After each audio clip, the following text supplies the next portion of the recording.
Hello, everyone. Hope you're all doing well. Please let me know if you can hear me. And if you don't, please consult your ear, throat, and eye doctor.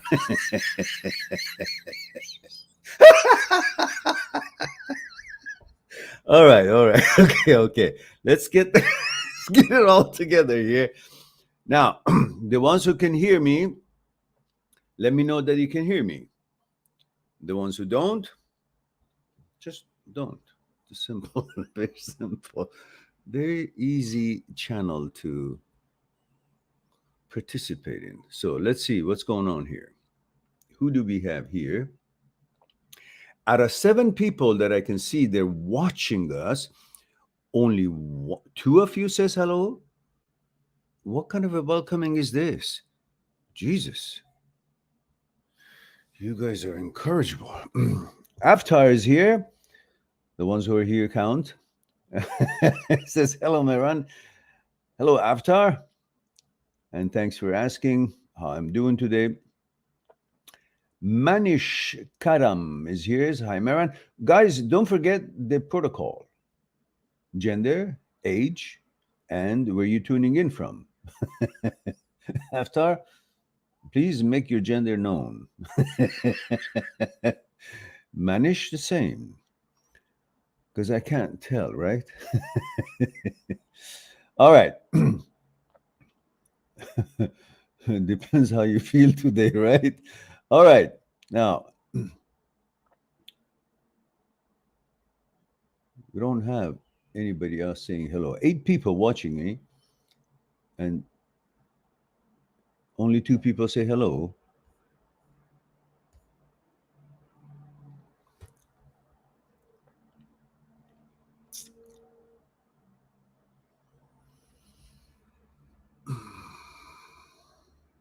All right, I guess I can take a nap and be right back till you guys get your acts together. I'll be here with you guys for just a little under an hour, and we'll just share a thing or two. John G. Hello, John. Please let me know your gender, age, and where you're tuning in from. Thank you. Everyone. Avatar, Manish, John. Oh, there it is. Avatar, male, UK 40. Thank you for that.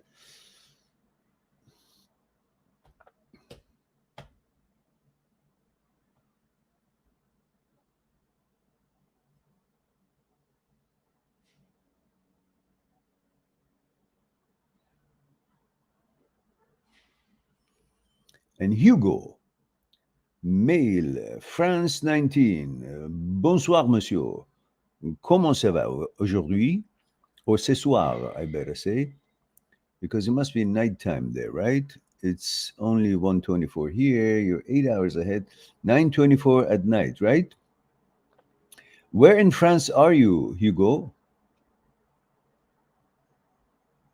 I remember when I last visited Paris. It was a long time ago. But those cafes on Champs-Élysées, always lovely to sit there, have tea. Thé au citron. That was my favorite. And then watch the people walk by.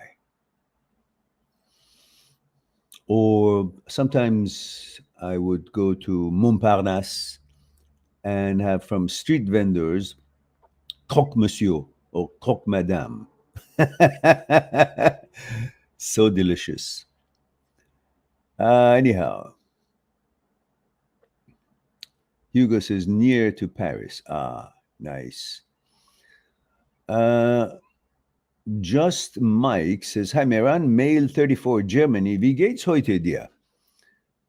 Geht's gut? Says, I'm still extremely sad and feeling empty 1.5 years later after my ex fiancee left me only a couple months before our wedding. What do you think would have happened in the wedding? Huh? Other than some fun and some drinks, and that night you get some, then what? You're living with a girl who actually left you a few months before the commitment that she had made. which makes her unqualified to be your wife.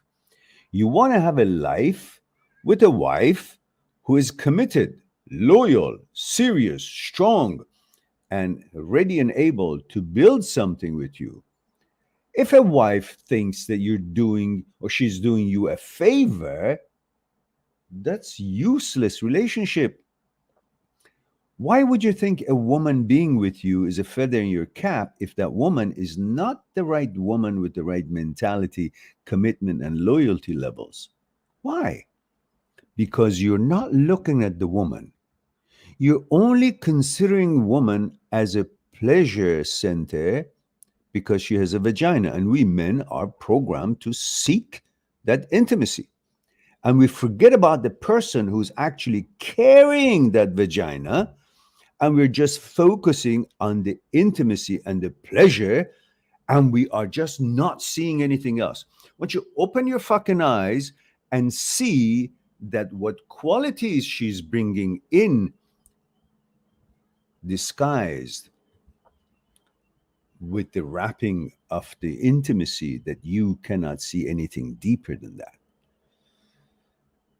Why do you want a wife if she's not going to be like you and, like being two horses pulling the buggy being life, two horses being the engine of that life? You two are both should be compatible and working and running side by side. If one is pulling this way and one is going straight, it's not going to be working fine for the direction that that buggy is going to end up. Life is not a joke. You're not there to do charity or to be a gopher or slave to a woman who has her head not screwed on right. She doesn't want to be with you. That's her prerogative. But so is your prerogative not to want to be with a woman who doesn't want to be with you. Why in the hell would you ever want to be and qualify a woman who's not qualified? One of the main things for a woman to be qualified to be your wife is to want to be with you and no one else. If she's not into that, if she's not committed to that, if she's not loyal to that, what good is she for you? Think about it. So stop saying to me that 1.5 years, 1.5 years, if you were here, I would beat the crap out of you with that ugly stick. And you know that. 1.5 years of your life is gone because of what? How can you like a woman who doesn't want to be with you? How? For what reason? You explain to me. Obviously, you will come to the conclusion that you want the woman because you're not looking at the woman who she is, what she offers. You're just focusing on the intimacy, the vagina. That's all. Because if you separate the two, you can see, okay, that part you can get it from any woman who's meeting your aesthetics expectations. But the other part, which is the most important part for a relationship, is how her psyche is built, how her consciousness is built. And if that is not compatible with yours, what's the use of being with that woman that basically all you're getting out once in a while, whenever she feels like it, she throws you some? That's it. Sex. You cannot build a life based on sex. It's, of course, necessary and wonderful, but sex itself cannot hold a relationship together. Because I don't care if you're married to Sharon Stone or Raquel Welch at one time when I was a younger man. You have 6 months, a year together, going at it like there's no tomorrow. Eventually, it is not as motivating enough to stay together because the relationships takes place in the consciousness level. And if the consciousnesses are not ready to be compatible or at least walk towards the same direction side by side and compromise and learn and adjust dynamically, there is no reason that you can justify that relationship to continue, and it will naturally break down, because the interest in what glues a relationship together, it's about the contents of your consciousness. The sexuality part, well, you can, there are more beautiful women than the one that you get married. So what are you going to do if that's sex? So you're going to get divorced with this one, go to the other one, and go to the other one. The sexuality part is not what really holds a relationship together. The part that you guys meet and excited about each other, the intimacy and all that, is a period that is available to you in which you're supposed to get close to each other mentally. If you don't succeed in becoming compatible during the time that you're hot and heated for each other, then you've wasted that time, because then after that initial 6 or 7 months or a year, having sex together, being intimate together, and you haven't built that compatibility on the conscious level, then it will fall apart, because relationship happens here and not just physically. Physically is just an invitation to get to know each other. And then, of course, when you find compatibility on the conscious level, the sex becomes even more beautiful. If you're just into sex, then at least make sure the relationship takes a more advanced level through compatibility and consciousness, because then what you're interested becomes even sweeter. All right. So go think it through and rethink your life. And don't be so downplay your worth and value. That, oh, she was everything. How could she be everything? What? This whole world and universe stopped when she, was, thrown in. Oh yeah, what has she done that she's so amazing? She solved the hunger problem. She's a cure to common cold. She takes care of the children who don't have parents. She takes care of the old elderly and feeds them, protects them. What has she done? What has she accomplished in this world? That, oh, you can't live without her. So, and she's not loyal to you. What good is her for you? Remember what my father said when I was younger.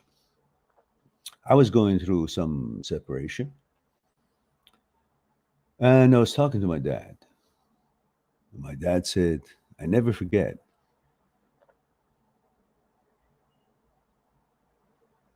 if this wheel doesn't turn for me, I don't care if it turns at all. Meaning, if this food is not for me, I don't care how beautiful, how tasty it is. It's not for me. If this woman's beauty and what she has to offer is not offered to me, is not for me, I don't care how beautiful she is. If this wheel of life doesn't turn for me, I don't care if it turns at all. Have faith in yourself. Have respect for yourself. Move on. Move on, build a life, and offer the wonderful things that you're capable to offer to another woman who appreciates it, deserves it, wants it, strives for it, and is committed and loyal to it. All right, let's go to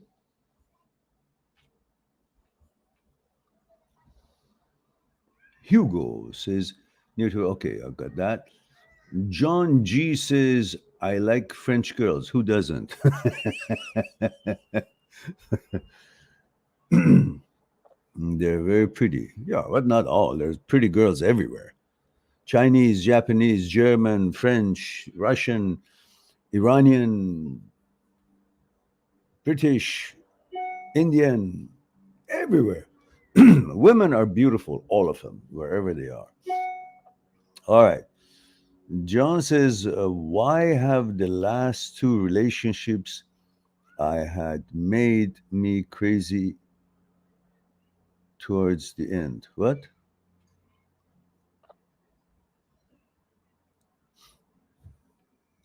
Well, you don't have to go crazy just because uh, you like something.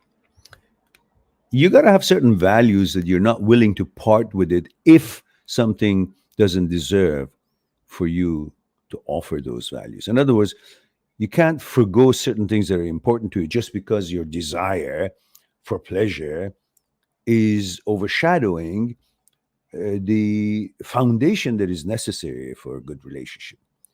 You cannot give up your values for certain pursuit of pleasure for desire. Don't let your life to be run by your desire.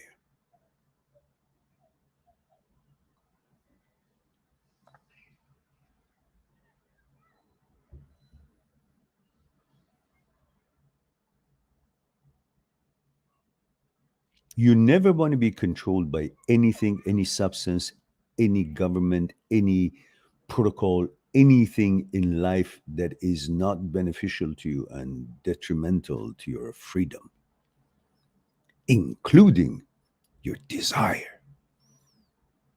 Your desire does not have intellect. Your desire is focusing on pleasure. And that pleasure could be coming for things and giving you and making you feel good, but it's not necessarily good for you.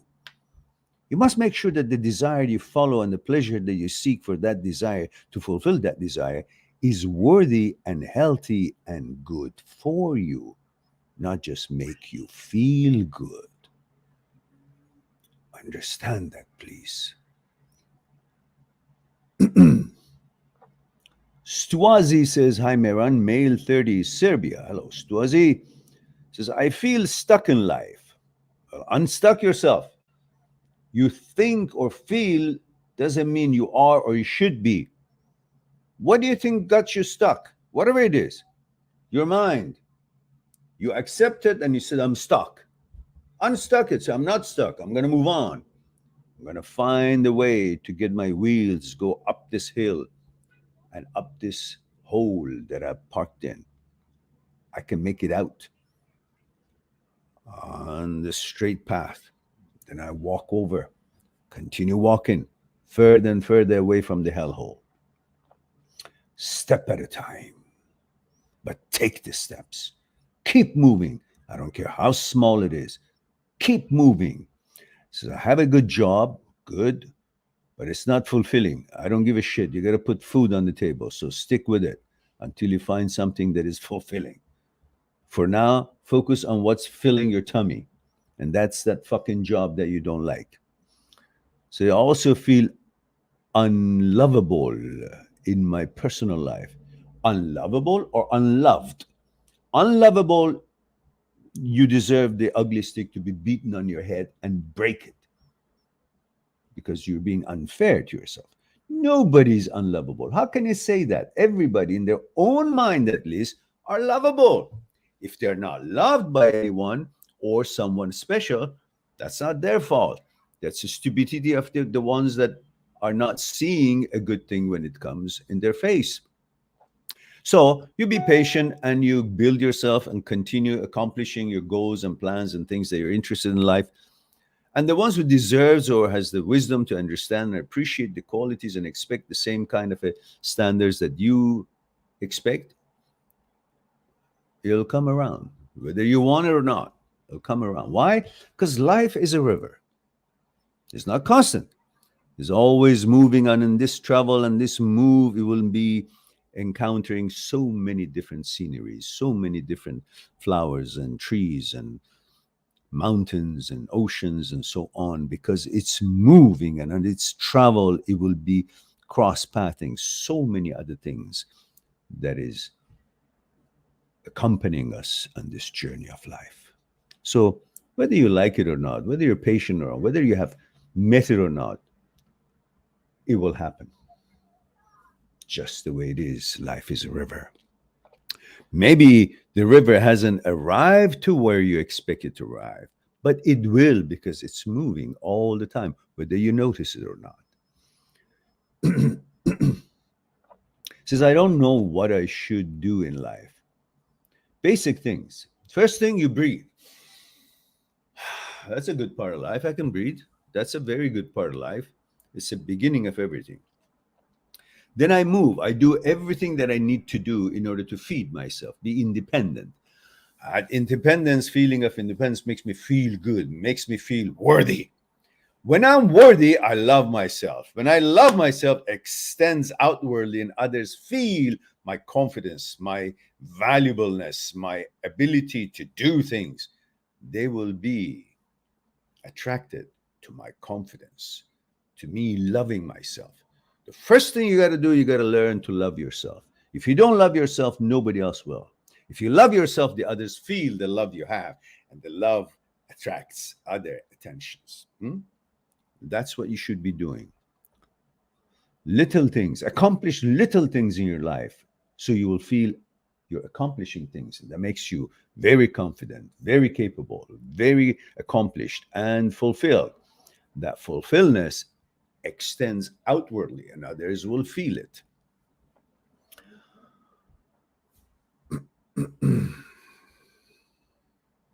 So sometimes I feel like a 90-year-old. Well, I wonder if you're actually sitting on your ass and having potato chips and watching movies, or you actually go to the gym and you actually go and treat yourself to some maybe nice restaurant once in a while and sit and create that luxury, create that aristocracy a little bit into yourself, and have enough money to pay for it easily, not to cheap around when you're treating yourself, and be served and feel important and feel good that you can make enough money to be able to treat yourself this way. And these confidence and accomplishing little things in life that you want to accomplish, positive things, and taking care of your physical fitness by going to the gym and training and cardio exercise, creates and rejuvenates new energy in you. And all that results in more confidence, feeling better, feeling healthier inside and out. And that all would be an attraction to the ones that you eventually will meet. Prepare yourself. When you feel like a 90-year-old, that's a signal to you that you're going to change maybe your diet, your habits, your activities, things that would bring that energy and vigor in you. And you got to promote that. Otherwise, by just going to the work and coming and not thinking about yourself and not mentally meditating and not physically exercising and not eating the right food and then, I don't know, smoke or do other things that you do or drink, that's not going to help. So if you want change, you got to make changes. If you want to go from here to there, you got to start taking steps. You can't be sitting here and say, why am I not there? Because you're not doing the damn thing that you're supposed to do. So start figuring out the things that you got to do, like we talked about. And in time, you will feel much better. You will feel much younger. You will feel fitter mentally and physically. And you'll take care of your nutritional values and, treat yourself well and accomplish little things and continuously little positive involvement in things. And then you feel good about yourself. And that energy will attract someone who would deserve you and you would appreciate it. Bobok C says, hi, male, 43 years, Croatia. Says, how to stop being people pleaser? Just stop. There's no how. If you think you're a piece of shit, then constantly please people. Because you are hungry for their attention. Because you think your value comes from the opinion of others about you. Become independent. Say, I do the right thing. I'm a righteous man. I do what is right as best as I can tell. And I don't care what other people's opinion are, because other people's opinion, if it's supposed to give me value, then who is giving value to the people that I'm trying to get their opinion to become valuable myself? Who is giving value to those people? If that's the way to get value, then they should be also looking for other people's opinion about themselves, which means I'm getting value from the second-handed person. Why don't I go to the people that they're giving value to that person that I'm hoping to get value from? So meaning You will constantly be going back and back and back and back and back, and you'll never actually find where the value comes from. The value, it actually comes from within you. Nobody in this world, by giving you certain words, can give you value unless you do the things that is necessary for you to do and feel valuable by your actions and your accomplishments. Your value and accomplishment is in your mentalities, in your activities, in your behaviors and accomplishments, and in your learning abilities in life, not in what people say or think about you according to their opinion. Their opinion, most of the time, worth no more than your shit. They could be saying one thing one day, they could be saying another thing one day. Then your value goes up and down depending on what they ate in the morning and how they feel in their tummy in the afternoon. What the hell are you talking about? Why would you find any reason to please people when they don't deserve to be pleased? What for? Because you don't have enough confidence in yourself and you think your worth and value is outside of you in the hands of others. That's when you give the control of your life to somebody else. That's when you give the brush to draw the picture of your life by somebody else. Hold on to that brush yourself. Paint it and draw it by your own actions and your own will. Don't give the brush that describes your life to somebody else to draw it for you. The opinion that you want from other people is exactly that. Stop it. Simple. On a dime. Don't be rude to people, but don't suck up to them. There's no reason to. Having done that for so long, you have created neuroplasticity in yourself and you have rewired yourself to automatically react as a wuss or as a people pleaser because you need that attention and their kudos. Once you wean yourself off of it and understand that your worth and value and kudos is all dependent on you and only you, then you have no need to kowtow to other people. Somehow you have come to believe that their words makes or break you. Their words doesn't do shit. They only make and break themselves. It is your opinion about them that's worthwhile, not their opinion about you if you're a righteous man. You do what is right, then don't care about who thinks about you. But you can only care about what you think about other people based on their performance. They don't have to please you, you don't have to please them, but whatever they do, you judge it and see if they're worthy of your smile or frown. That's all. Start judging people in the right way, rather than thinking that you got to be judged to see your value. That's nonsense. But because you've been doing that for so long, automatically you have the gravitation towards wanting to do something to get that good words and opinion from people. Wean yourself off of that by continuously, from now on, not doing that overly when it's not needed. When they're entitled to appreciation, go ahead. When they're entitled to your help and your support, go ahead. But don't do it as if you have to, otherwise you don't feel good about yourself or you will be missed their kudos about you and you need that. Don't. And once you keep doing this new way, the neuroplasticity reverses itself in your favor and automatically your character changes and you become a balanced person. You don't keep kowtowing or appreciating or pleasing people. You will just do it if they deserve it. That's the way to be.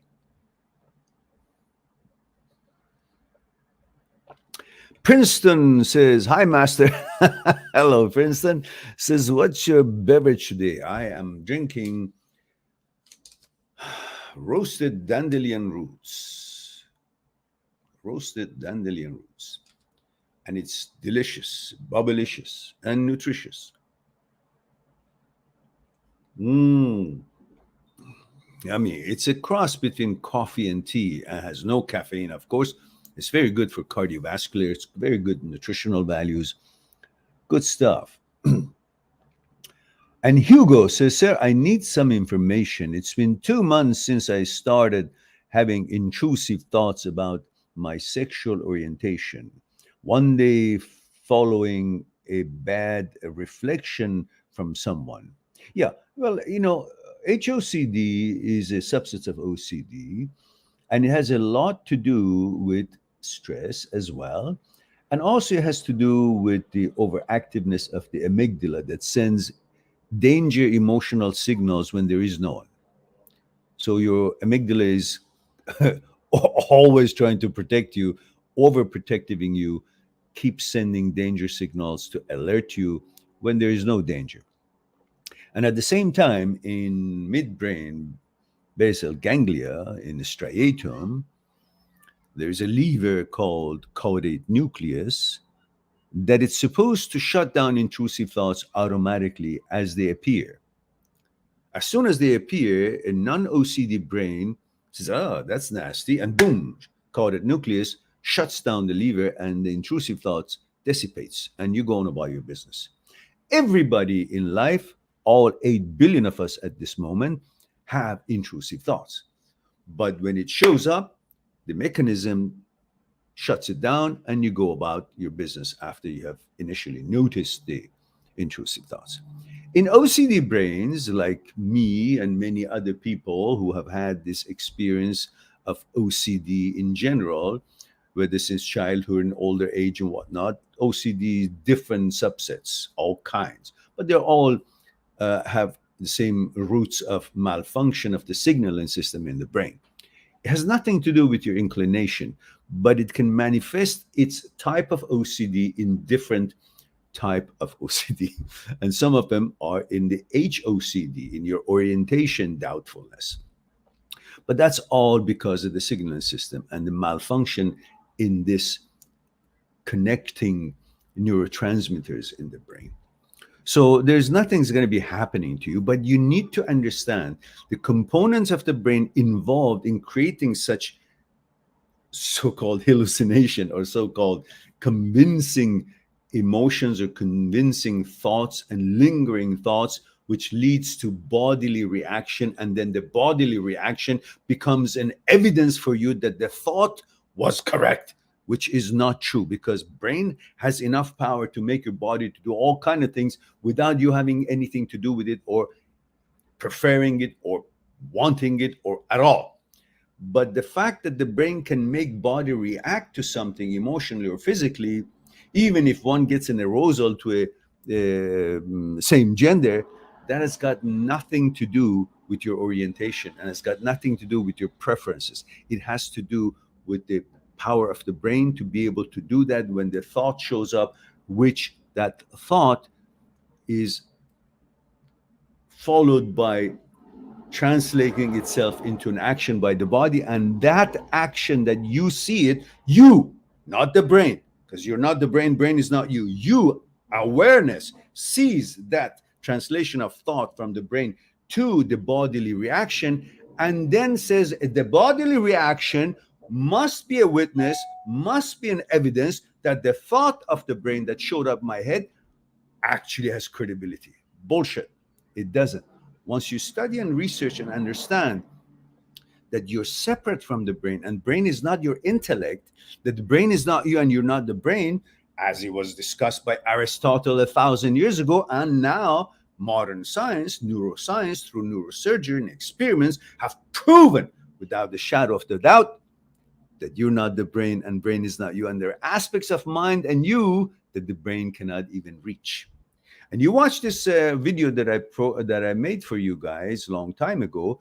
It's a lengthy video, however, is packed with full of information and the experiences that Dr. Sperry, Dr. Penfield, Dr. Owen, and Dr. Libet did. And it will help you to see how amazing this whole thing is connected, and it's got nothing to do with thinking that the brain is you. You're totally separate from the brain. And in many of my videos, separate from this particular one that I'm going to put the link for you there, I have proven without the shadow of doubt, using the quantum physics experiments that was done in laboratory and showing what's outside and what's inside, what's part of an experiment, what's outside of the experience. I have proven to you that you're outside of the brain. Brain is not you. And brain is not your intellect. Brain is not having any localization. You cannot localize intellect You cannot localize intellect or math center or compassionate center or consciousness center in the actual physical brain. So if you watch these programs, and you can find those videos, I'm going to put the link in here.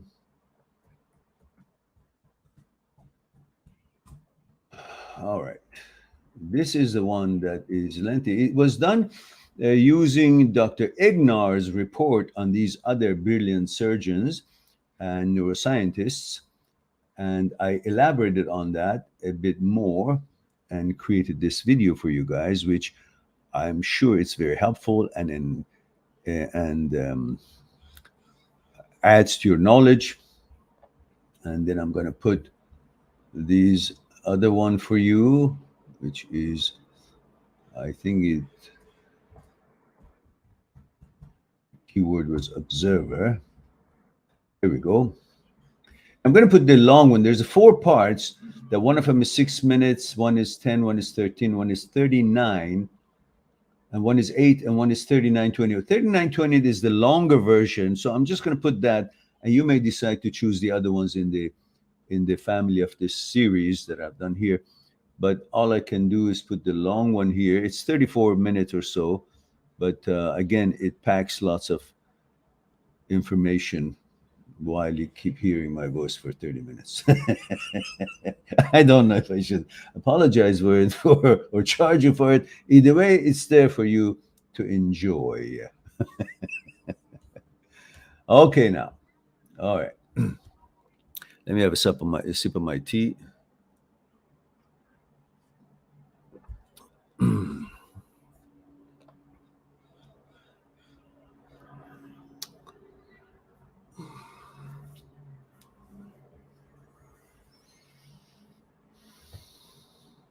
Hugo says, I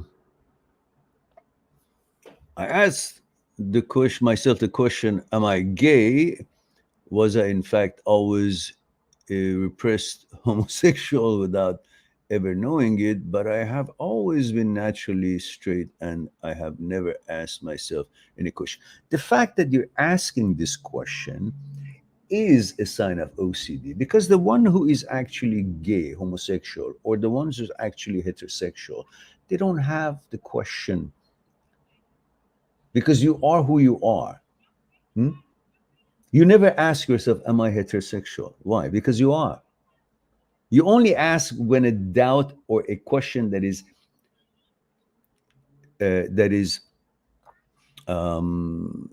contradictory to you. You see, you have become aware because there is a contradiction between what you are and what the brain says you are. If there is no contradiction, there is no awareness. So if there is an awareness, it's because there's a contradiction introduced to you. In other words, there's no question that you have about, am I heterosexual? Because you're heterosexual. So there is no awareness because there's no contradiction when you think about heterosexual, when there's, always in your life. But the question came when the brain suggested you're homosexual. That's a contradiction that your awareness is what? Because if you were homosexual, you wouldn't find it as a contradiction.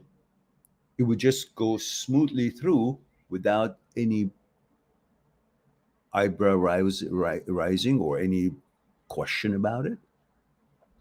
Just like you never questioned, am I heterosexual? Because that was your nature. Now, this happens to homosexual as well. HOCD is not specific to heterosexuals. It hits any gender. So a homosexual person may be hit with HOCD thinking that he's heterosexual. And that's the contradiction for him or her. So the fact that you have become aware, that means there's a contradiction. And if there's a contradiction, that means it's not you.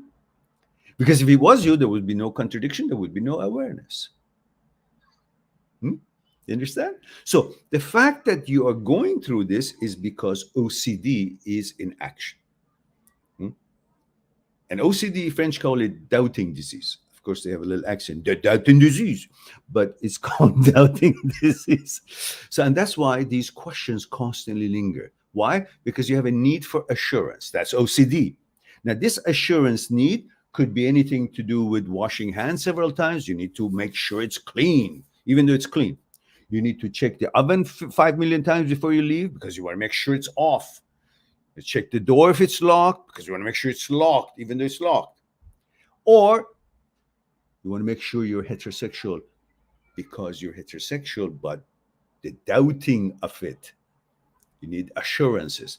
That need for assurances is a sign, is a what is it? Signature for OCD. All kind of OCDs. In all kind of OCD, you're seeking assurances.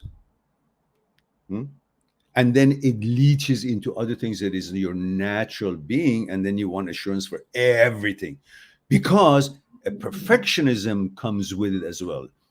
OCD people usually are perfectionists, and in order to make sure that they're perfect, everything about them is exactly as they prefer it, as they wish it to be, as they've always wanted it to be. So they have to now constantly try to make sure it's perfection. Or any doubt, any question, any awareness that comes in, oh, does it mean I'm not perfect? And they keep on after finding assurances. And because the OCD is involved, they constantly do it. And as long as they do it, they think, oh, maybe I'm not. Maybe I'm not because I'm asking for it. It's a vicious cycle. So you need to rewire your brain through neuroplasticity by understanding and learning these thoughts are OCD thoughts, regardless of the topic. Pedophilia OCD, homosexual OCD, sexual orientation OCD, responsibility OCD, religiosity OCD, hand washing OCD, all kind of OCD, pure O or physical necessity of doing some action OCD. They all have common characteristics. So you learn how to deal with these thoughts as they show up in your brain, according to what Dr. Schwartz has explained in his 4 steps, how Dr. Jan Weiner talks about it, how Dr. Philipson talks about it, and you understand the neuroscience of habits as per the research of Dr. Anne Grable with her postgraduate study, Carl Smith, and their research on the habit, neuroscience of habit, and the experiences on rats and so on and so forth. And then you will learn more about how to react to these thoughts. And the way you react to these thoughts that show up in your head sets up the tone for neuroplasticity, rewiring your brain back to default setting and get rid of this. And the good news is that the ones who have OCD, they're actually above average intelligent. And also, when they learn how to deal with this, they become stronger than they have ever been and wiser in this regard and in their actual sexuality and everything else that they have been, because they become more clear about the shortcomings of the psyche, the shortcomings of the brain, and understand that they're independent and powerful, and their power does not come from their brain, because the brain is just an organ, like any other organs, malfunctions. And this is the glitch, one of the glitches that the brain goes through. All right, now let's go to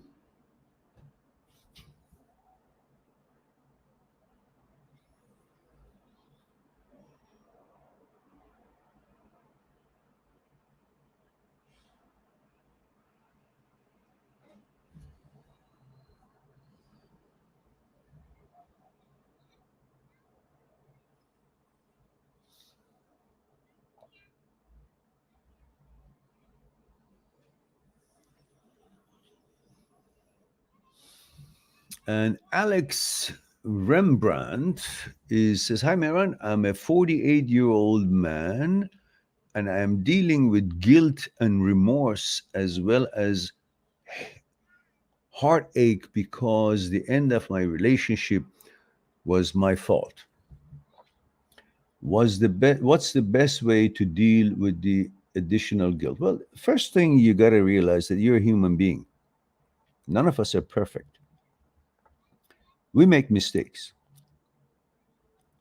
And since we recognize our mistake, that's where the life recipe is. That's where we learn. Sometimes you got to make mistakes to learn and become a better person. So you're allowed to make mistakes. Hmm? Recognizing that you're a human being, that puts you in a category that it is okay to be guilty for something because it was your fault. Because we are learning. We are not Aristotle to know ahead of time what we should or shouldn't do. We don't have that wisdom. But we learn the wisdom. That's why we are in this world. You expect yourself to be perfect in everything and knowledgeable in everything without having to learn or go through the hoops that you need to go through to learn something, such as reading a book, reading an article, or experiencing something. It's like expecting to go into the soccer field and be Cristiano Ronaldo. You can. You got to be practiced as much as he did and have the talents and interest as much as he did in order to become really good. Forget about his limits of expertise.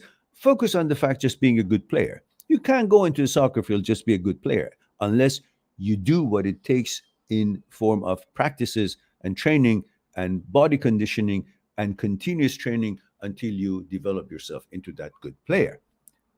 So you make mistake while you're trying to become a good player. You hit the ball wrong, you hit it in a different corner, it goes somewhere else, you pass it wrong, you read it the ball where it's going to be wrong, you got to be in the wrong position. You all that is part of that training. But you're here telling me that I'm in life, first time in my life, at least as much as I can remember, it's first time in this life, and I expect to know everything and not make a mistake. Why? That's ego. Your ego is telling you, "Urgh." Just tell him to fuck off. Who the fuck are you that you think you know more than I do? You're part of me. You're supposed to learn. And you're trying to give me shit that I didn't know I made a mistake. Well, who the fuck are you, ego? Where did you learn your stuff? Nothing. You sit on your ass and you expect things to be perfect. But you got no talent, no nothing, just expectation. So I disconnect myself from you, asshole, ego. Because your ego is telling you you should feel guilty. You weren't perfect. Well, are you perfect? Where did you get it? You're part of me. You're part of my ass. You're my shit, ego. Now you're trying to give me shit, but you're actually my feces. That's how you understand that you're on top. And a subordinate is trying to tell you, oh, you made a mistake.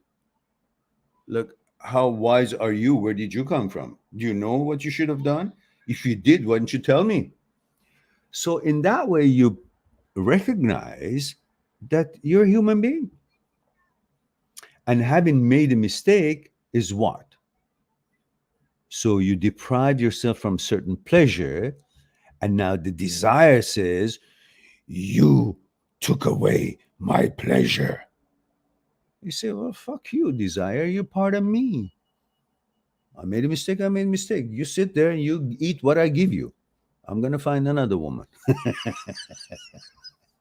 So,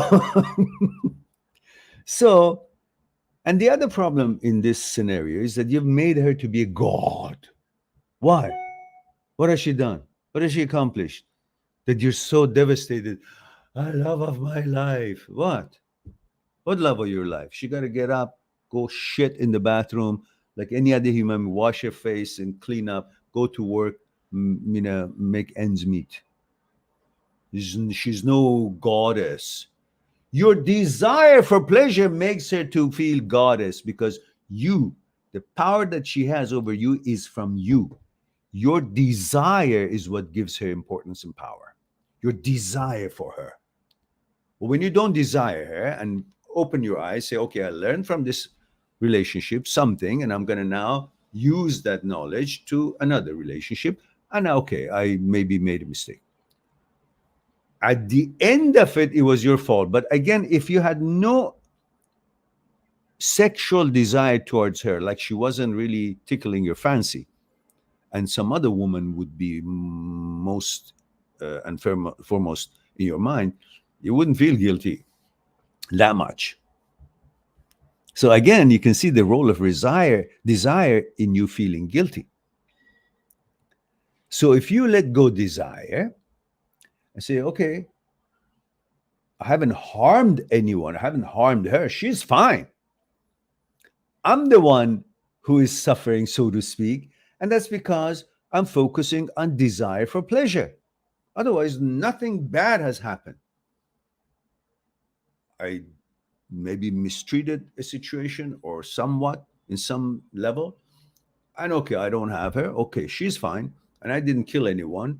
And I'm just beating myself on the head because I want pleasure.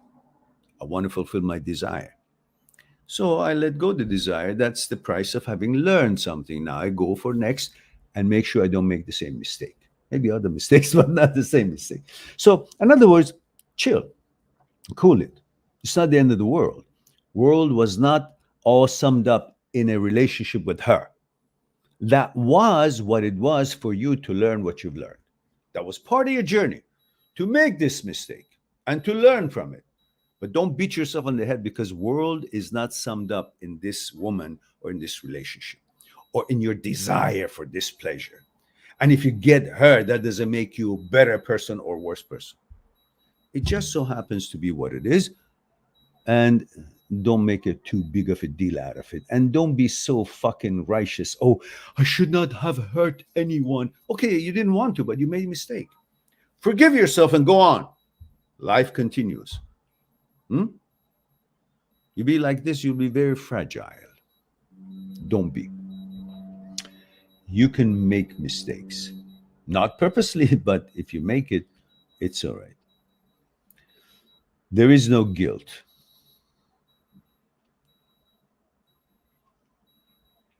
I think I have a video on that. Hang on.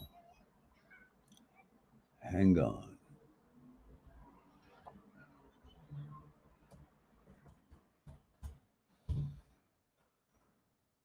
How to deal with guilt of OCD. Are you guilty for having intrusive thoughts? Why is it hard to initiate a breakup? Guilt. How to let go of the guilt for breakup? Okay. I feel guilty how I treated my ex. How to stop negative thoughts, guilt, regrets. I feel guilty to be happy. How do I stop negative thoughts, fear, and future guilt?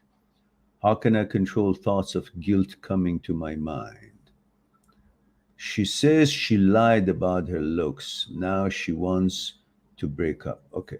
All right. So just go on the channel and put in guilt, the word guilt, Guilt, Guilt, guilt, in the search engine of my channel. And then you will have the videos. And I put this one here because that's the only one that I'm going to put one for you and you can check it out. And there's so many other ones there. And this is 5 minutes. You can check it out.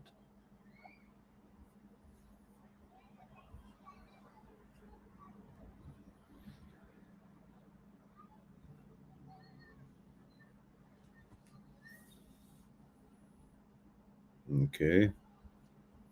And perhaps as well, this one. And one more, which would be this one. This one is called Why Is It Hard to Initiate a Breakup? Guilt and How to Deal with It. Okay, well, that's different. You don't need that one. But I'm going to put it here anyway. Okay, now, so we go to, whose was that? That was Alex's, I guess. Yeah, okay, Alex. And Just Mike says, thank you, Miran, once again for your help. I appreciate you. Quite welcome, Mike.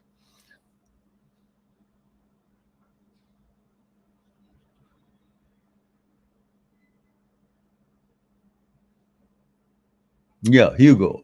Those will all be right and come back. Uh, just these are part of that uh, HOCD thing.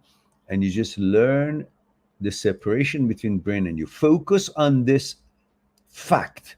You're not the brain, brain is not you. Therefore, what brain suggests, it's got nothing to do with who you are. It has to do with the malfunction of the brain, not you. The thing that we've been duped all our childhood and growing up time is that we think because brain is the apparatus that we use to do math and make decisions and so on is also us. Brain is not you. We didn't have this brain until 40,000 years ago. We were living like an animal instinctively and we had no problem. No OCD, no nothing, because these are all thought based.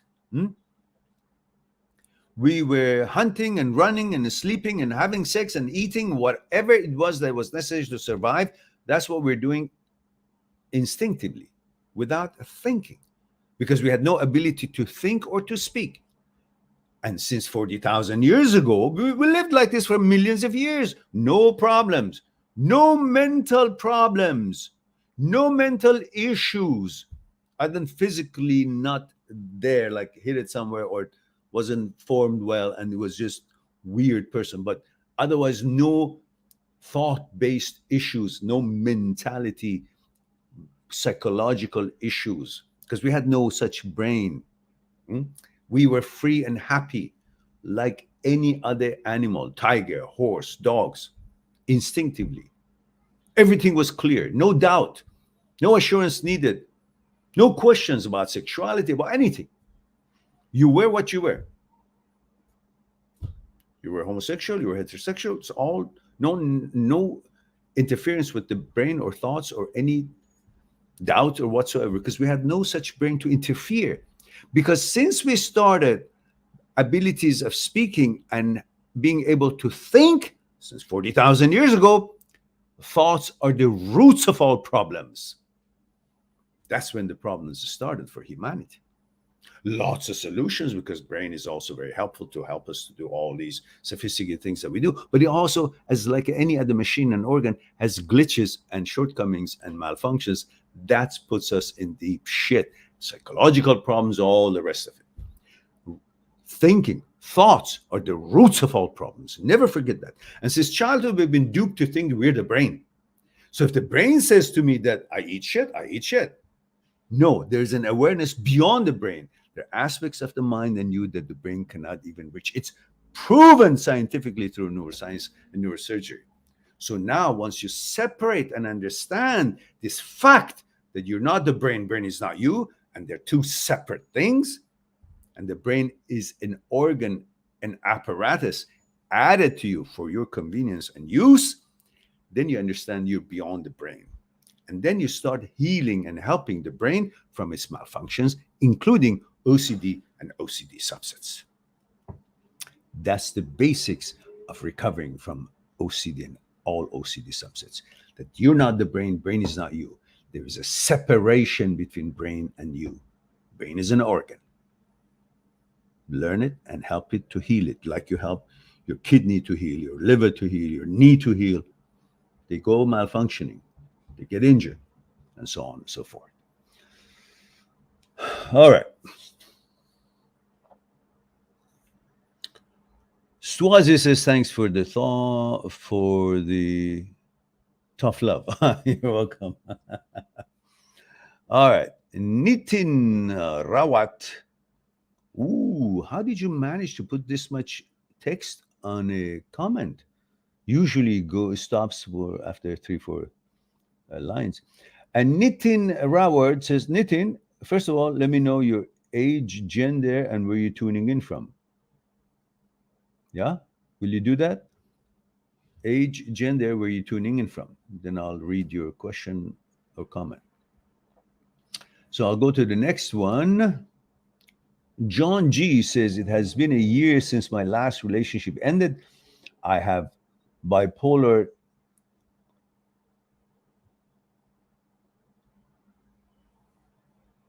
disorder and did not handle my behavior properly and burnt the bridge for us to ever talk again. I am very nervous because I know how hard it is to find a serious partner to be in a relationship with that has the quality I like. What do you think of shadow work? Well, first of all, you made that whatever mistake it is that you think you made, but it wasn't on purpose. You didn't plan on making that mistake. It just happened to be part of the conditioning that you had, as you mentioned, the bipolar disorder. Um, so you need to forgive yourself because that wasn't something that you wanted to hurt someone or to burn bridges. It just happens that that became what you ended up doing.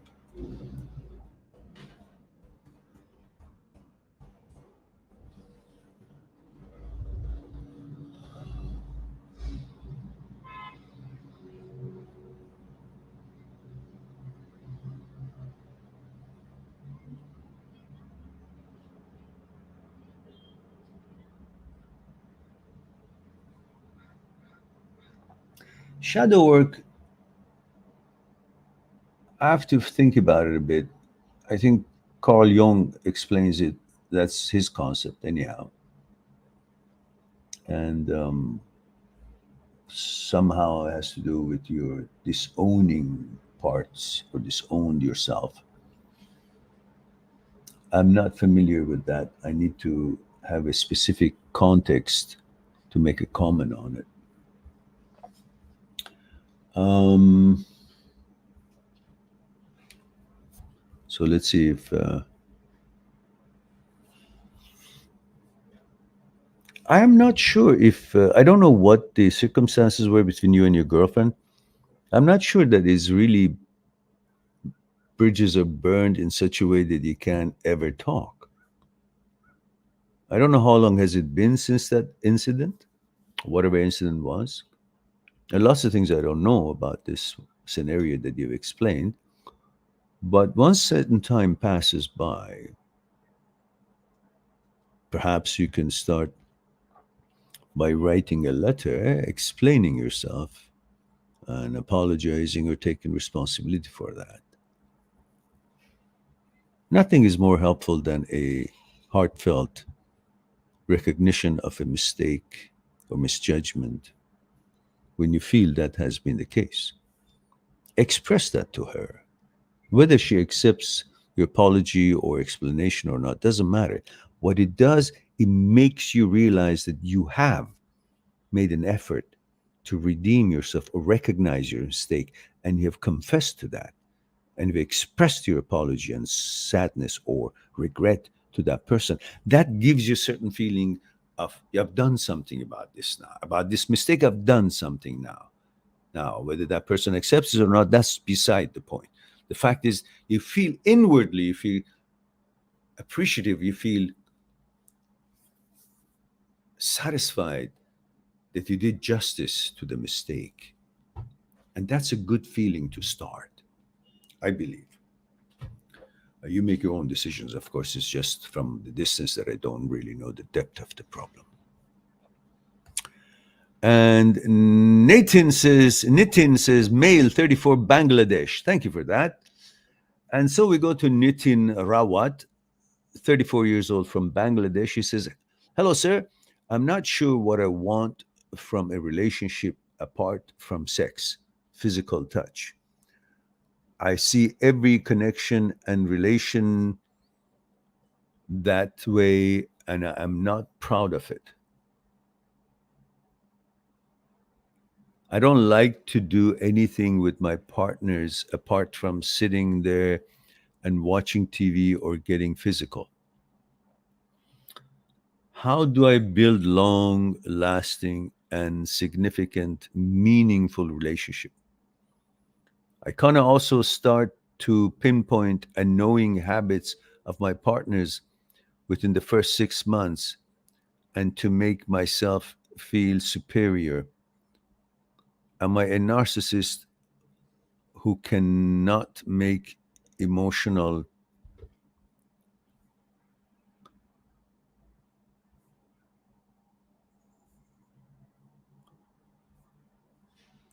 The rest of it is not here. First of all, recognize that you're also a human being. If they have flaws, you have flaws.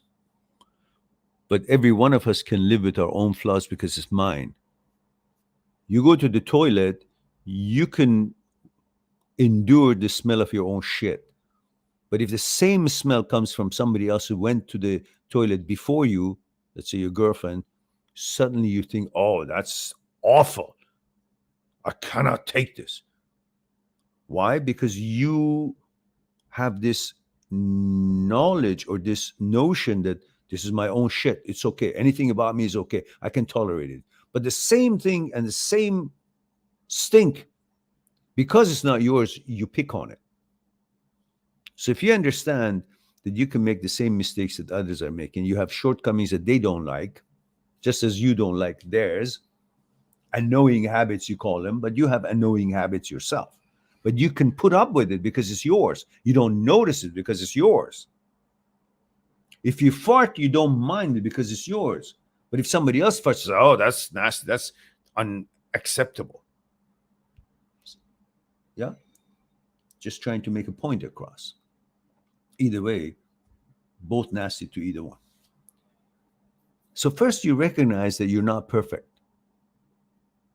You try to make it look like perfect because you only focus on the times that you're all spiffied up and clean and polite and very behaved well, but you're not considering the times that you're just full of shit, physically or mentally or behavior wise. You don't. That's what most people do. They consider their image, the snapshot of their image, is when they're perfect and we're doing good things. They judge themselves based on all the good things they do, but they judge others based on all the wrong things they do. So that's one thing. Second, you say you only think about physical things with them and you can't connect on anything else. Then start looking for one that is more knowledgeable and educated than you are. Something that you are clear that her knowledge is so valuable. Then you start focusing on her value based on her knowledge and accomplishments because you become aware of it rather than her body, legs, and boobs and everything and looks and everything else.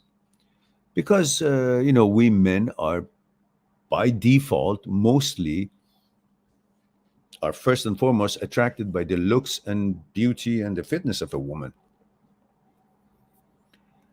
And unless we make an effort to focus on their other abilities and accomplishments and expertise, our interest in her looks and sexuality overrides everything else that she's all about. Because your need is to be sexual with her. Your need is not to get knowledge from her. Your instinctive need is sex with her. You're programmed for procreation. So your focus and attention, first and foremost, goes towards her body, her looks, and the physical needs that you have for pleasure.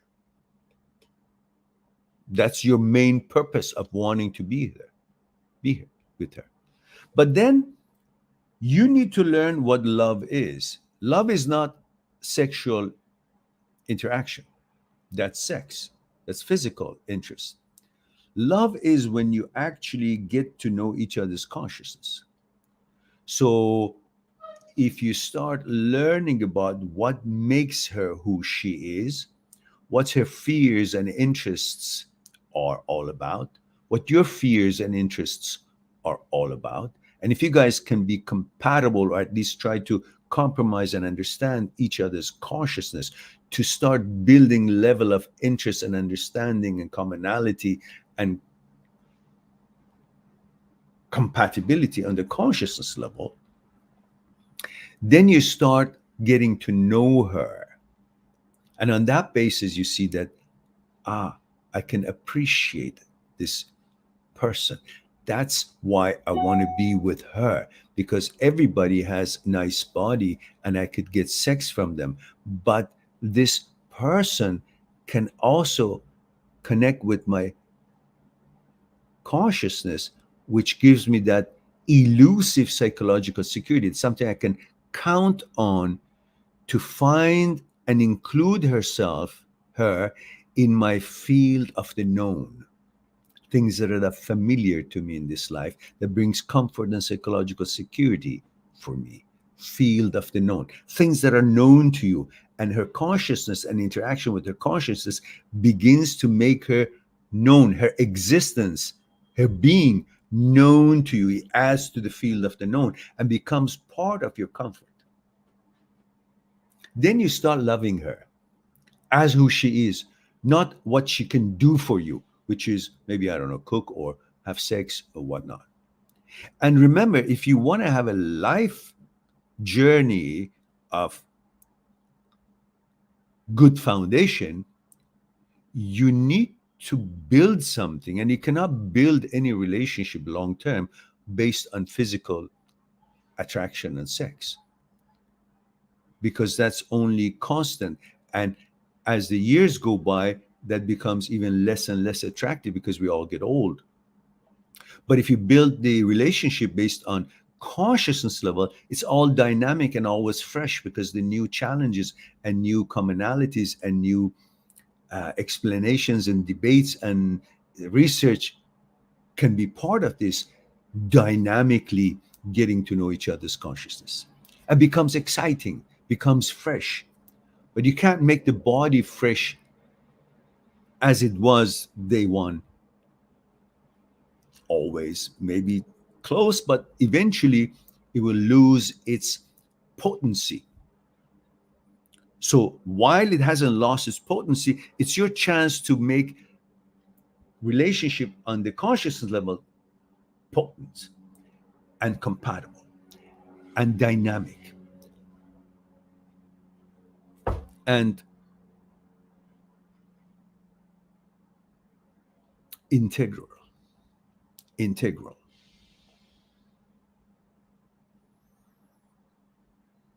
Then by the time that the physical things are not as hot as the first day, because it happens with everybody, not like you leave this one, go to the next one, and that's only for a while. Again, the same thing happens to that. And that way you got to be like a sparrow from one branch to another branch. But if you be able to build a foundation based on moving the relationship to a higher level in the consciousness, then while it hasn't become that old, the relationship, you have created a level where the relationship can always rejuvenate on fresh, new topics and cooperations and accomplishments and learning and so on, which would become a real relationship, substantial to rely on. All right, let's go on to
All right.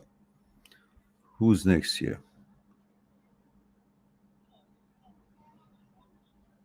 What was it that I just read?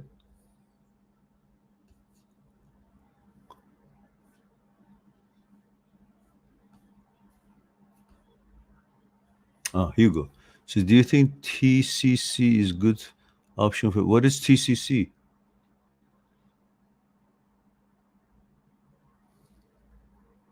TCC stands for so many things. I don't know what you.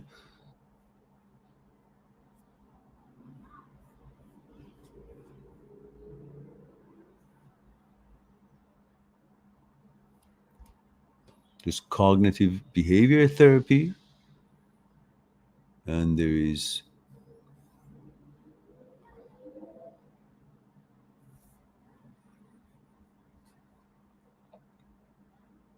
You're talking about ERP?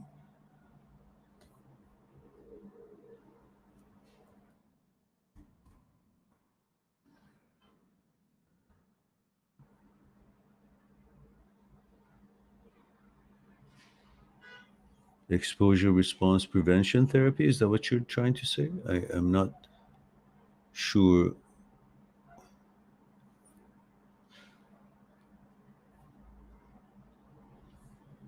what you're referring to.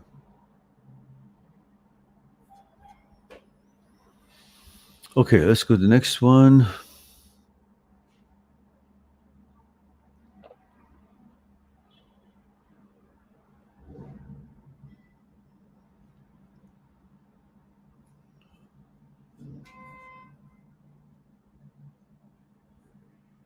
Axes and like I lost my guys. Don't forget to click on like.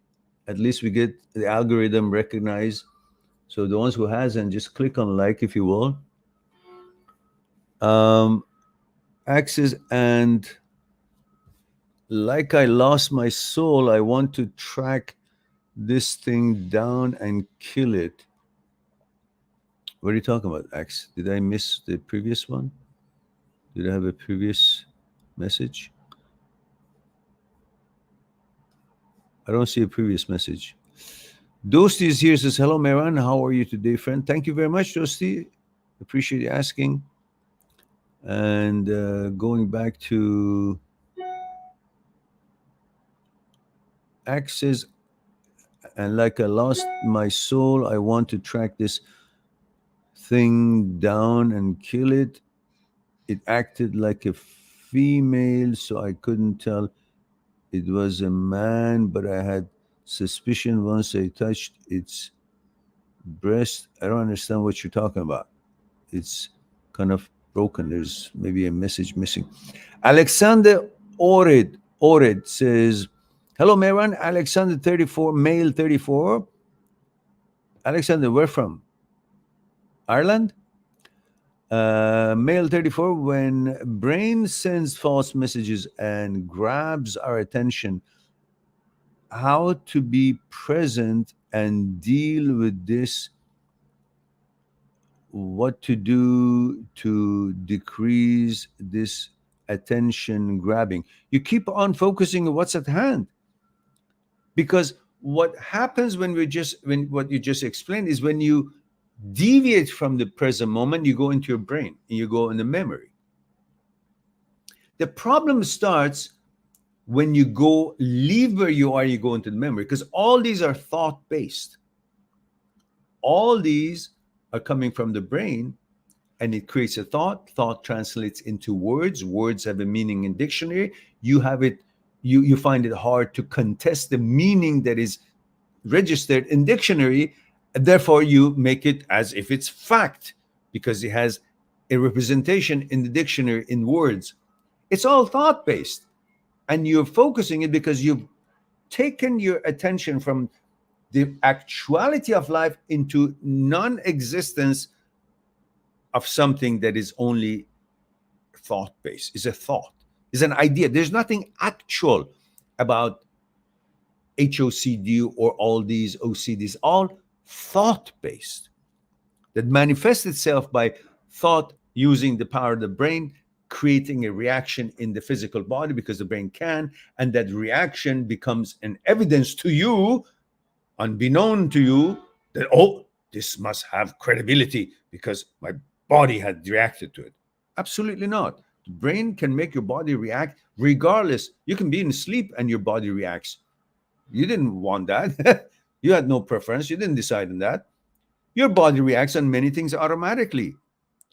Your body reacts when you go to doctor and doctor says cross your legs and hits you with a little rubber hammer on the joint of the knee and your leg jumps up. Did you want it to jump up? No, you had nothing to do with it. So what are you going to say? Oh, I wanted it to jump up. No, it's a reaction reflex that it creates. Brain can also cause a reaction into the body, a reflex by the body because of the power of the brain. But it's got nothing to do with your will, your interests, your preferences, and your knowledge. But it becomes an evidence that it must be true because my body reacted. Well, you just understand how body reacts and you will see that it's got nothing to do with you. It's a separate reflex. And the thoughts of these sort of thoughts, intrusive thoughts, are also can create a reflex in the body, but it's got nothing to do with you, your inclination, your preferences, your knowledge, your decision.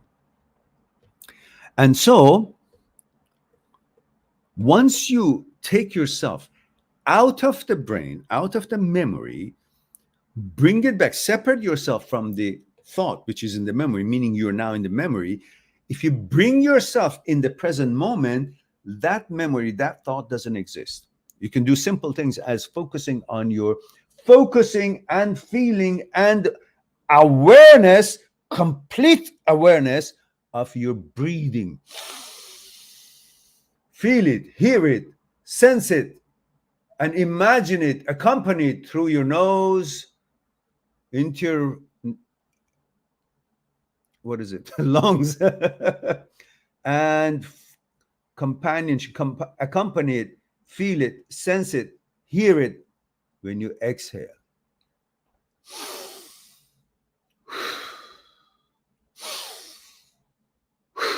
Stay with it.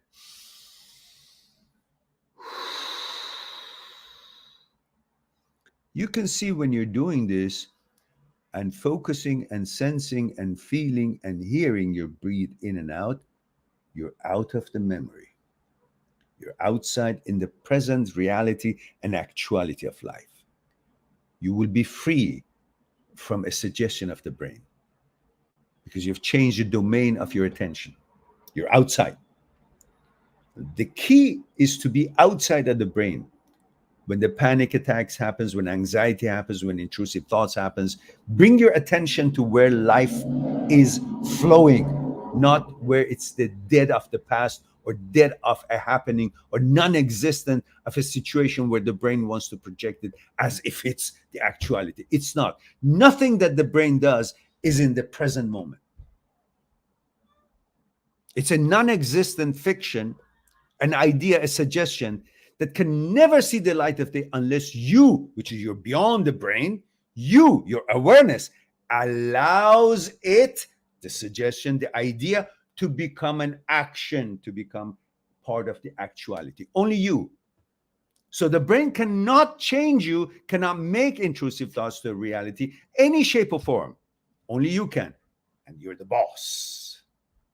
Bring your attention to the present moment. I show you something that you can do whenever you feel anxious and anxiety, and then suddenly you can see you're back on. This is what the psychotherapists do when someone is deep in depression and it's like walking on a soft earth over and over in a circle, and you dig a hole, you kind of dig a trench when you keep walking on the same steps, same cycle, and the earth is soft, keeps going down, gets to the point you're so deep you can't come out to the main road.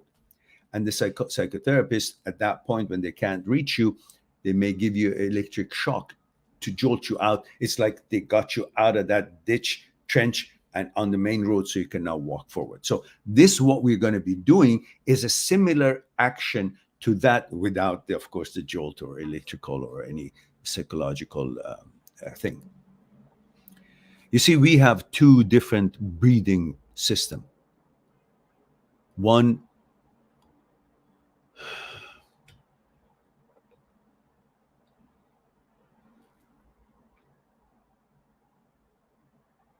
pre-Butzinger complex.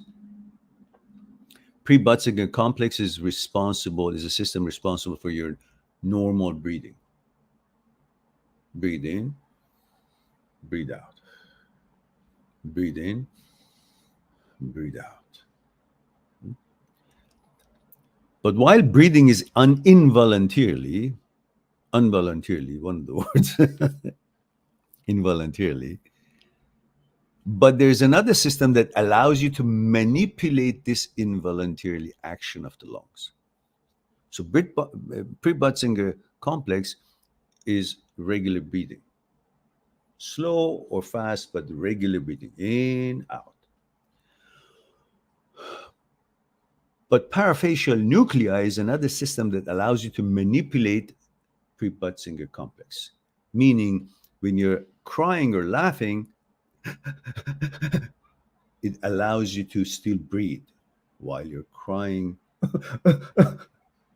allows you to do that.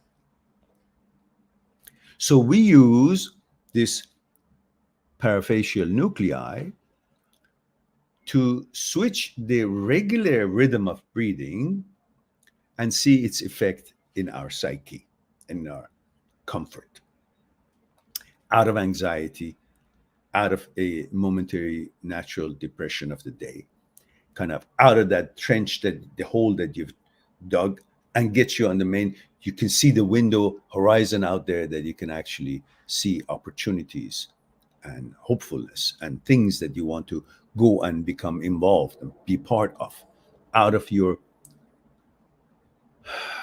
puddle that you've parked your car and sit in it. So this is how it works. You breathe in once and you breathe in second time in the same breath, and you hold a few seconds and you let it out slowly through your mouth and focus on that. So this is how it looks.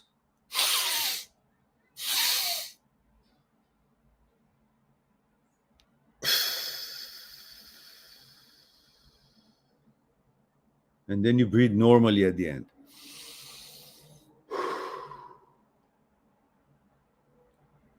So one more time. Breathe in.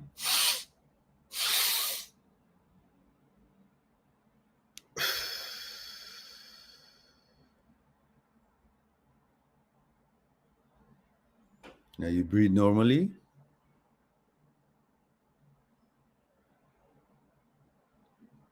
You're already very relaxed. At least I am.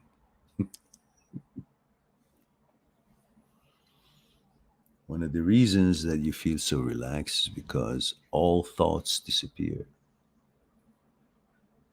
There's no thoughts while you do this exercise. And that gives the brain and body your existence to focus and come to the present moment, because everything is gone.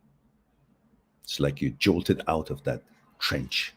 You're now on the main road. You can see horizon, hopefulness, things to do, moving, better mood.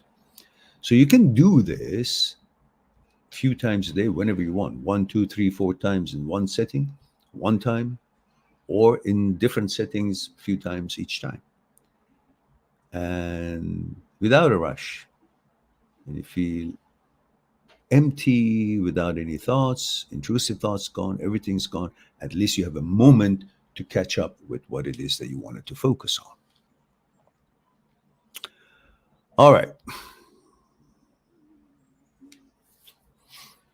SNG. Benjamin Chen says, good vibes. Thank you. Oh, hello, Ben. I thought you were still on vacation. And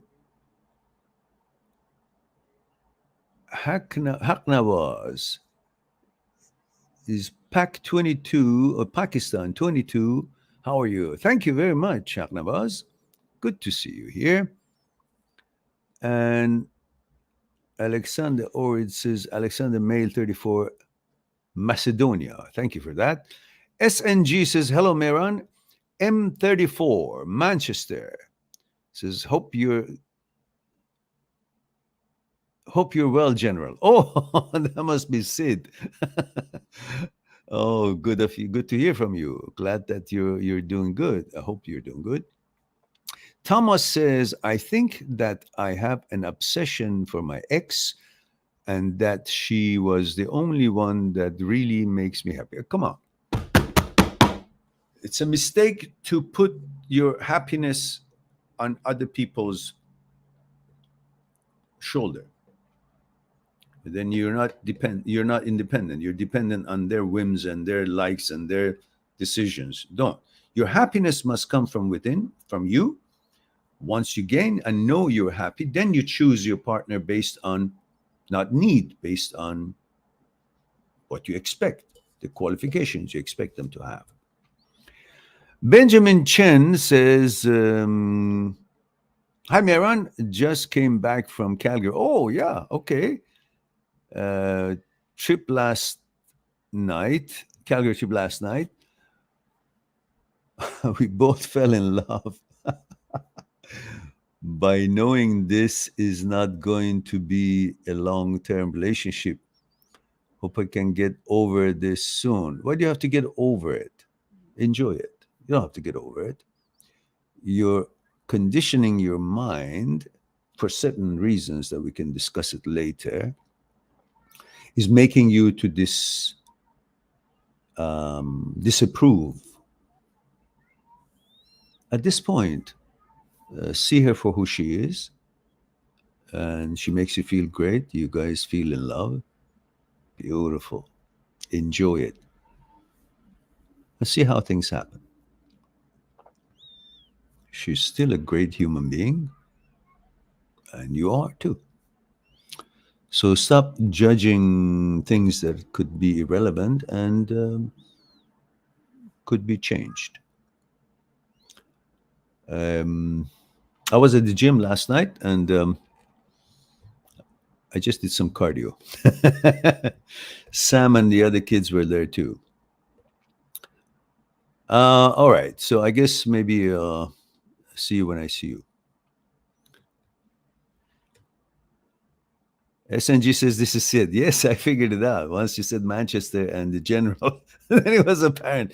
You gave it away.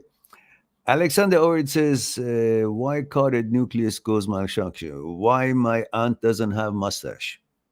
What the fucking question is that? I mean, this why is why you're fucked up. It does.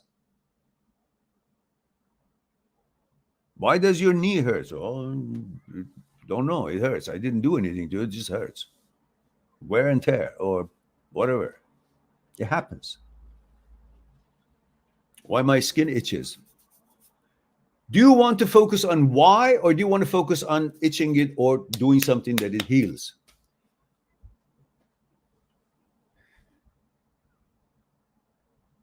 A group were traveling in old times. Monks were all around and people on horseback or someone walking. An arrow came from nowhere and hit someone right here. And everybody was asking, who? Where? Where did it come from? And the monk said, at this point, it's really not important where it came from. It's important to pull this goddamn thing out and save the person's life. You guys are worried about where it came from, where the actual thing to do is to remedy what's happening. Who gives a fuck why and how, where? The fact is here. Now I got to pull it out. So you're focusing on why carded nucleus. Just understand how I can make it come back to its default function and how I can make it, how can I deal with it and how I can treat it, how I can rewire it, how I can use concept of neuroplasticity to make carded nucleus flip back into work. I help it out. That's why you should focus. This why is the problem. You come up with the reason for everything, then you stop trying to fix it. Why do I have to wash my hands? Because maybe it's dirty. You just washed it 2 times. Or maybe it just needs one more time. Makes me feel good. It's become your habit. Stop asking why. Do what you need to do. All right.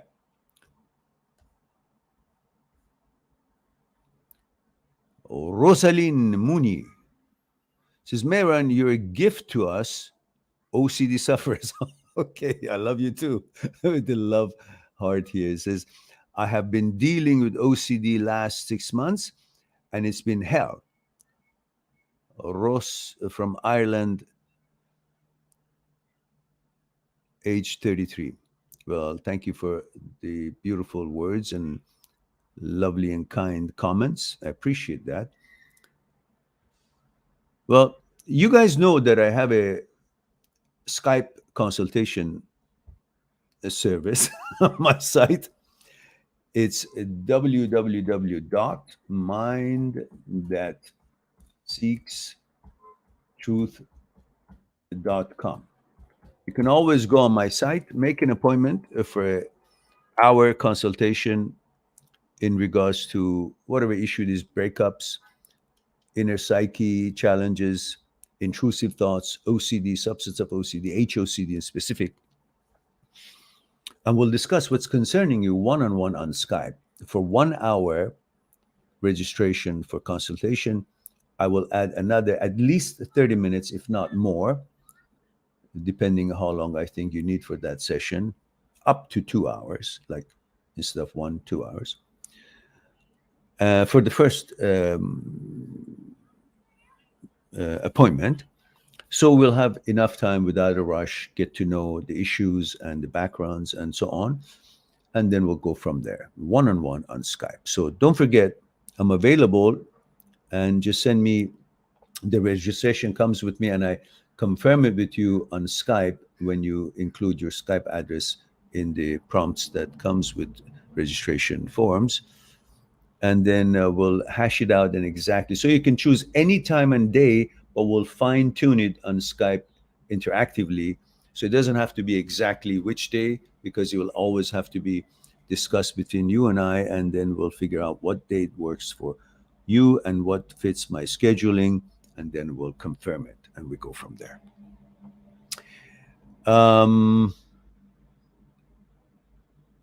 So who else do we have here? By the way, today we are rather maybe hit it on the right timing.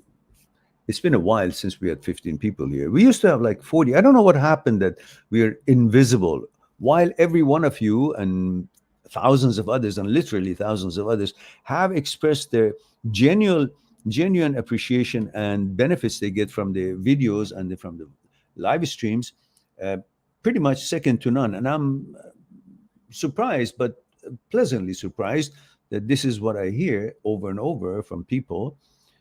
But I still, my channel is invisible on YouTube. So I would really appreciate if you guys share the videos you like on your social media, promote the channel the way you can, talk about it on chat lines or wherever you have the opportunity that you think it's apropos to do so. So we will be able to reach more people and help more people. We have content here. We have good content here.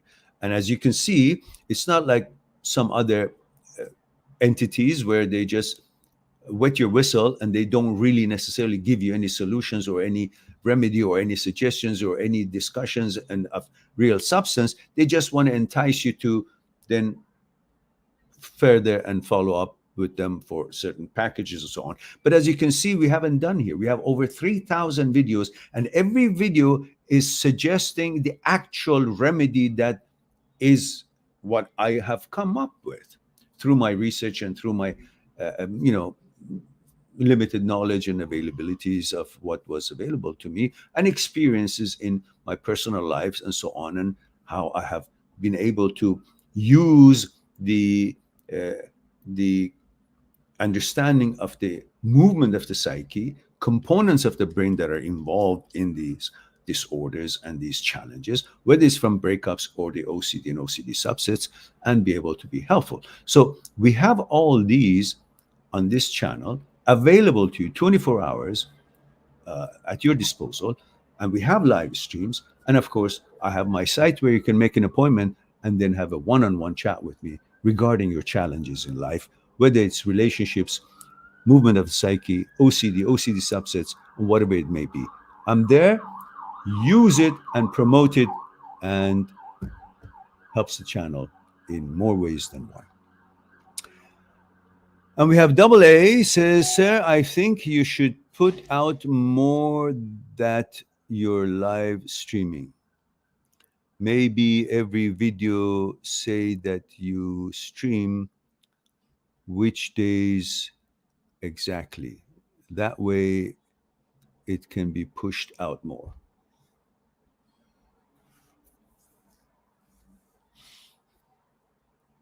But I do. You see, if you look at this particular one that I have at the end of every video that I upload, there is one kind of like this, not exactly like this, but instead of live now, it says Saturdays. It says live Saturdays.